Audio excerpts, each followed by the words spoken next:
अबोल प्रीत हृदयात बहरली. भाग 18. त्याला सकाळी जाग आली तर परी त्याच्या कुशीत खेळत होती. त्याने बाजूला पाहिलं तर रीमा तिथे नव्हती.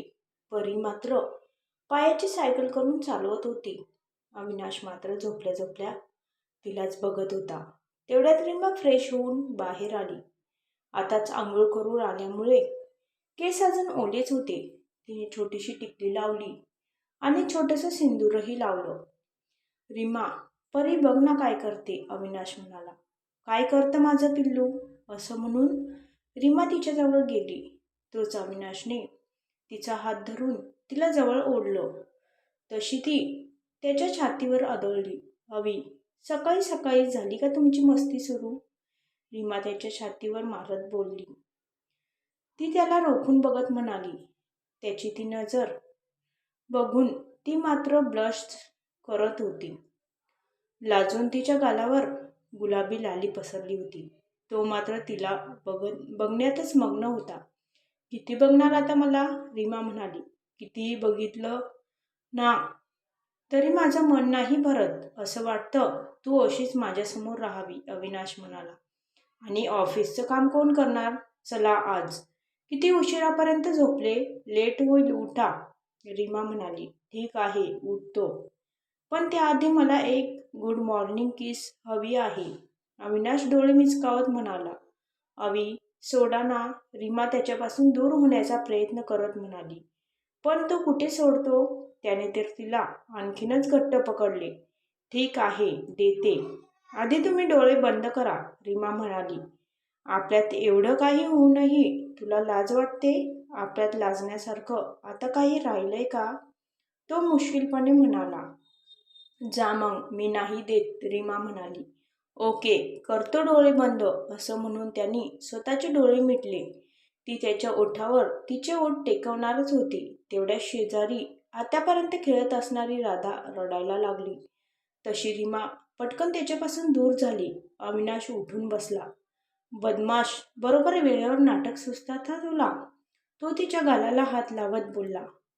बघ, डोळ्यात एक पण अश्रू नाही, फक्त ओरडत होती, रीमा हसत बोलली. थोड्याच वेळात अविनाश ऑफिसला निघून गेला आणि रीमा राधाला आंघोळ घालण्यासाठी घेऊन गेली. शारदा टॉवेल घेऊन तिच्याजवळ उभी होती. 2 महिने राधाला आईनेच आंघोळ घातली होती. इथे येण्यासाठी रीमा अविनाशला तर बोलली होती की तिला राधाला आंघोळ घालायला शिकली आहे, पण तिने एकदाही तिला आंघोळ घातली नव्हती. तिने राधाला पायावर घेतलं तर ती मोठमोठ्याने रडू लागली. तशी रीमा घाबरली, कारण आई जेव्हा तिला आंघोळ घालायची ती एकदाही रडत नव्हती आणि आज का रडत आहे.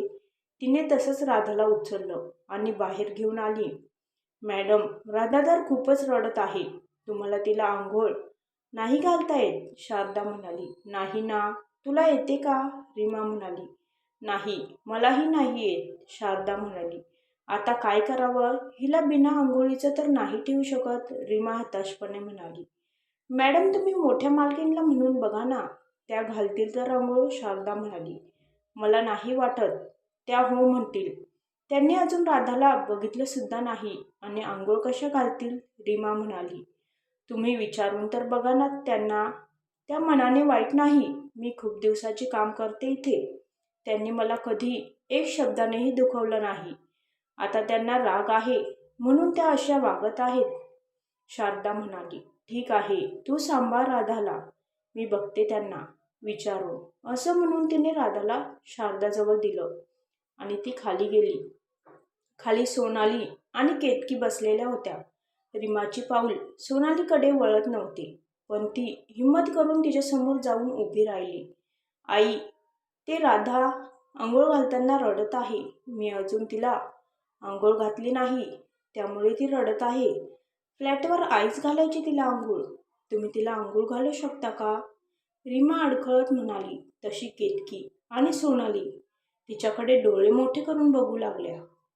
सोनालीच्या बघण्यावरूनच तिला वाटलं की सोनाली नाहीच बोलणार, म्हणून सोनाली काही बोलायच्या आधीच ती म्हणाली. राहू द्या, मीच घालते तिला आंघोळ, असं म्हणून ती जाऊ लागली. थांब, मागून सोनालीचा आवाज कानावर पडता तशी तिची पावलं जागीच थांबली. तिने वळून सोनालीकडे बघितलं. चल, घालते मी राधाला आंघोळ, सोनाली म्हणाली. आधी तर रीमाला विश्वासच बसला नाही की सोनालीने होकार दिला म्हणून. काय बोलल्या तुम्ही? तिने परत विचारले. मी आंघोळ घालते, सोनाली म्हणाली. तशी रीमाच्या चेहऱ्यावर खूप मोठी स्माईल आली. केतकी मात्र सोनालीला डोळे विस्फारून बघत होती. ही तयार कशी झाली? केतकी मनातच विचार करत होती. चला, रीमा हसत म्हणाली. पण याचा अर्थ असा नाही की मी तुला माफ केलं आहे. त्यात बाळाची काही चूक नाही म्हणून मी होकार दिला आहे, सोनाली म्हणाली. रीमाने होकारार्थी मान हलवली आणि सोनालीच्या मागे तीही वर गेली. शारदा राधाला घेऊन फिरत होती. सोनालीला बघून तिलाही आनंद झाला. सोनालीने राधाला घ्यायला हात पुढे केले आणि शारदाने तिच्याजवळ दिले. सोनाली राधाला बाथरूममध्ये घेऊन गेली आणि तिला आंघोळ घालू लागली. रीमाला हे बघून खूप आनंद झाला. नवल तर तिला याचं वाटत होतं की सोनाली राधाला आंघोळ घालत असताना ती थोडी पण रडत नव्हती. सोनालीने तिला खूप छान प्रकारे आंघोळ घातली आणि तिला रीमाजवळ देऊन ती निघून गेली. राधा एवढी गोड होती की सोनालीला तिची पप्पी घ्यावी वाटत होती, पण रीमा समोर असल्यामुळे ती तशीच निघून गेली. मी म्हणत होते ना तुम्हाला, मालकीन मनाने खूप चांगल्या आहेत, शारदा म्हणाली. यावर रीमाने फक्त स्मित केलं. सोनाली खाली आली तर केतकी विचारत होती. ताई, तुम्ही का त्या रीमाच्या मुलीला आंघोळ घातली? केतकी म्हणाली. मी रीमावर नाराज आहे. तिच्या चुकीची शिक्षा मी त्या छोट्या जीवाला का देऊ? त्यात तिची काय चुकी? आणि तुला माहीत आहे राधा किती गोड आहे, सोनाली म्हणाली. तसा केतकीचा चेहरा पडला, कारण सोनालीकडून रीमाला बाहेर काढण्याचा तिचा प्लॅन आता तिला शक्य होईल असं वाटत नव्हतं. इकडे विशाल राखीला खूप कॉल करत होता, पण ती रिसीव करत नव्हती. शेवटी वैतागून तिने फोन उचलला. विशाल, मी ऑफिसमध्ये आहे. तू का मला इरिटेट करत आहे? राखी थोड्या रागवल्याच्या स्वरात बोलली. मी किती कॉल केले तुला? कमीत कमी सांगितलं तर पाहिजे ना. आणि 2 महिने झाले तू बोलत आहे. तुझ्या घरच्यांशी बोलते, पण अजूनही नाही बोलली. तू खरंच माझ्यावर प्रेम करते ना की टाइमपास आहे? विशाल म्हणाला. तशी राखी थोडी चपापली. मी बोलते ना, आजच बोलते. राखी घाबरतच म्हणाली. मागच्या वेळी विशाल तिच्यासोबत काय करणार होता तो विचार करूनच तिच्या अंगावर काटा आला. तिने कॉल कट केला आणि विचार करू लागली. मला आता घरच्यांशी बोलावंच लागेल. अवी माझा होईल या भरोशावर राहिली तर मी जन्मभर कुंवारीच राहील. त्यापेक्षा विशालसोबत लग्न केलेलं बरं. आता जर मी त्याला नकार दिला तर तो काय करेल मी विचारही करू शकत नाही. संध्याकाळी राखी घरी आली. फ्रेश होऊन ती विकास आणि केतकीच्या रूममध्ये गेली. त्यांची शॉपविषयी काहीतरी बोलचाल सुरू होती. शॉपवरून येणाऱ्या एवढ्या पैशाचं काय करता तुम्ही? आज मला हिशोब हवा आहे, केतकी बोलली. विकास काही बोलायच्या आतच राखी आत आली. राखीला बघतच दोघे शांत झाले. आई बाबा, मला तुमच्यासोबत काही बोलायचं आहे, राखी म्हणाली. हा बोल ना बेटा, विकास म्हणाले. एक मुलगा आहे विशाल, तो माझ्यावर खूप प्रेम करतो. मला त्याच्यासोबत लग्न करायचं आहे, राखी म्हणाली. तशी विकासने सनकन तिच्या कानाखाली बजावली. तुझी हिंमत कशी झाली माझ्यासमोर हे सर्व तोंड बंद करून सांगताना? विकास म्हणाला. राखी मात्र केतकीला बिलगून रडू लागली. तुम्ही अवीसाठी मला लग्न नाही करू देत आहे, पण तुम्हाला वाटते का तो आता माझा होईल? आपण काहीही केलं तरीही तो रीमाला सोडणार नाही, त्यामुळे तो माझ्याशी लग्न करेल हा विचार तुम्ही सोडून द्या, राखी म्हणाली. तू प्रयत्न करत नाहीये तर काय तुझा होईल? तुला अवीसोबतच लग्न करावं लागेल. आणि तू जर त्या विशालला भेटली हे जर मला कळलं तर मग विचार कर, असं म्हणून विकास तिथून निघून गेला. राखी मात्र केतकीला बिलकुल रडत होती. इकडे विशाल अविनाश ऑफिसमधून आला होता आणि त्याच्या परीसोबत खेळत होता. तो तिच्याशी बोलत होता तर ती हा करत होती आणि त्यांनी तिच्या तोंडासमोर टाळी वाजवली की खुदकन हसत होती. रीमा, बघ ना, माझी परी डॅडीला बघून कशी असते, अविनाश म्हणाला. अवी, तुम्हाला माहीत आहे का, आज राधाला कोणी आंघोळ घातली? रीमा म्हणाली. कोणी घातली? अविनाश म्हणाला. आईने, रीमा म्हणाली. तसा अविनाश चकित होऊन तिच्याकडे पाहू लागला.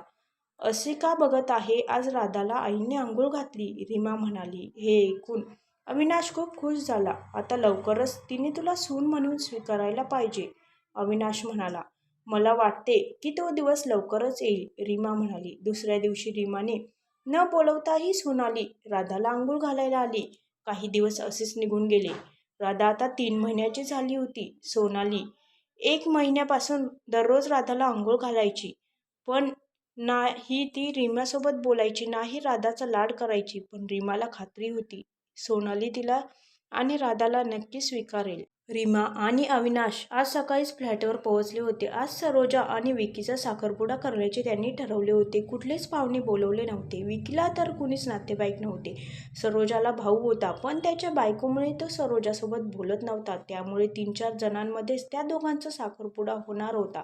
सगळी तयारी झाली होती. रीमाने परीला आईकडे दिले आणि तिने सरोजाला तयार केलं. विकी आणि सरोजा हॉलमध्ये आले. रीमा आणि आई तिथे येऊन उभ्या राहिल्या, पण अविनाश तिथे नव्हता. विकी, खूप वेळचे अवी मला दिसले नाहीत. तुला माहीत आहे का कुठे गेले? रीमा म्हणाली. नाही, मलाही नाही माहीत, विकी म्हणाला. रीमा अविनाशला कॉल करणारच होती. तेवढ्यात दारातून अविनाश आत आला. अवी, कुठे गेले होते तुम्ही? सगळी तयारी झाली आणि तुम्ही वेळेवर कुठे गेले होते? रीमा म्हणाली. तोच तिची नजर अवीच्या पाठीमागे असणाऱ्या व्यक्तीवर गेली. हे कोण? रीमाने विचारले. अवी काही बोलायच्या आतच सरोजा मागून येऊन त्या व्यक्तीला बिलगली आणि रडू लागली. त्या व्यक्तीचे ही डोळे पाणावले होते. विकी, रीमा आणि आई मात्र त्यांना आश्चर्याने बघत होते, कारण समोरील व्यक्तीला त्यांनी कधीच बघितले नव्हते. दादा, मला विश्वास होत नाही की तू आलास.